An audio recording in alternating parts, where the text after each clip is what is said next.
محترم حضرات، ہر شخص یہ چاہتا ہے کہ میری دعا اللہ کی بارگاہ میں قبول ہو، لیکن اس سے پہلے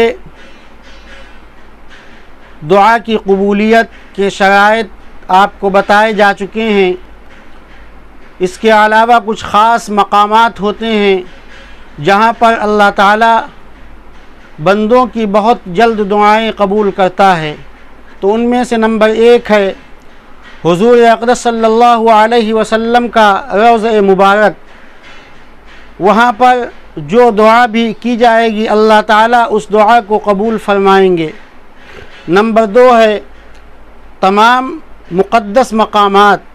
حضرت حسن بصری رحمۃ اللہ علیہ نے اہل مکہ کے نام اپنے ایک خط میں یہ باتیں لکھی تھی کہ کہاں کہاں پر دعا قبول ہوتی ہے۔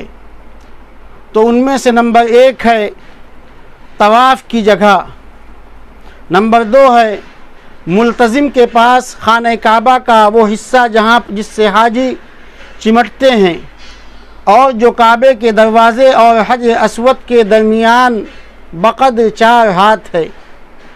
نمبر 3 میزاب رحمت کے نیچے۔ نمبر 4 خانہ کعبہ کے اندر۔ نمبر 5 چاہے زمزم کے پاس۔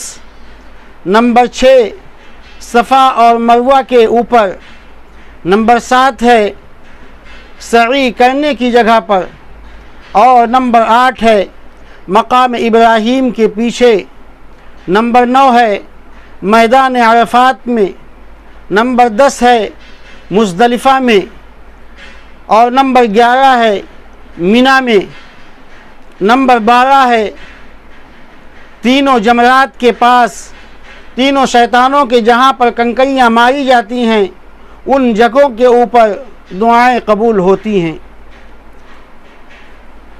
ٹھیک اسی طریقے سے وہ حالت ہے جن حالتوں میں ہماری دعا قبول ہوتی ہے۔ تو اس میں سے نمبر 1 یہ ہے کہ اذان کے بعد جو بھی دعا کی جاتی ہے اذان کے بعد وہ دعا قبول ہوتی ہے۔ نمبر 2 ہے اذان اور اقامت کے درمیان میں دعائیں قبول ہوتی ہیں۔ نمبر 3 ہے مصیبت زدہ انسان کی دعا قبول ہوتی ہے۔ نمبر 4 ہے جہاد میں جس وقت صفیں بن رہی ہوں اور سخت گھمسان کی جنگ کا وقت ہو اس وقت دعائیں قبول ہوتی ہیں۔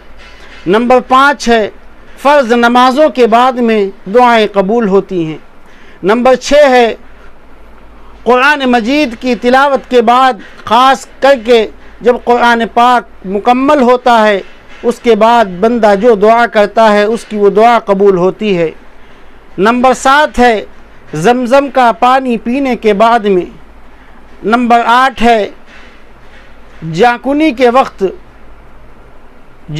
کے وقت مرنے والے کی، اور نمبر 9 ہے مرغ کی آواز کے وقت۔ نمبر 10 ہے مسلمانوں کے اجتماعات اور ذکر اللہ کی مجلسوں میں۔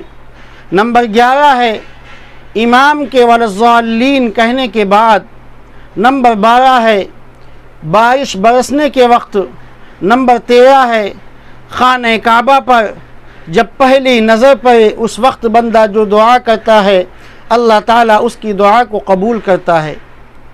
ٹھیک اسی طریقے سے کچھ اوقات بھی ہیں جن اوقات میں دعائیں قبول ہوتی ہیں۔ ان میں سے نمبر 1 ہے شب قدر میں اللہ تعالیٰ بندوں کی دعاؤں کو قبول کرتا ہے۔ نمبر 2 ہے 9 ذی الحجہ کے دن یعنی عرفے کے دن۔ نمبر 3 ہے رمضان المبارک کا پورا مہینہ۔ رمضان المبارک کا پورا مہینہ دعا کی قبولیت کا مہینہ ہے۔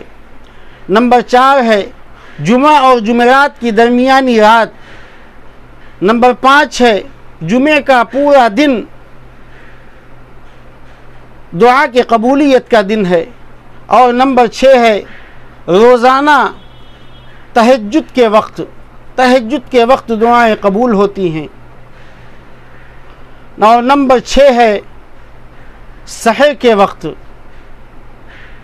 دعا کے سب سے زیادہ قبولیت کے اوقات میں جمعے کے دن قبولیت کی گھڑی کو کہا جاتا ہے، مگر یہ گھڑی بھی شب قدر کی طرح متعین طور پر معلوم نہیں۔ یہ وہ اوقات ہیں جن میں دعائیں قبول ہوتی ہیں۔ ان اوقات کی رعایت کرتے ہوئے اگر ہم دعائیں کریں گے تو اللہ تعالی ہماری دعاؤں کو قبول فرمائیں گے۔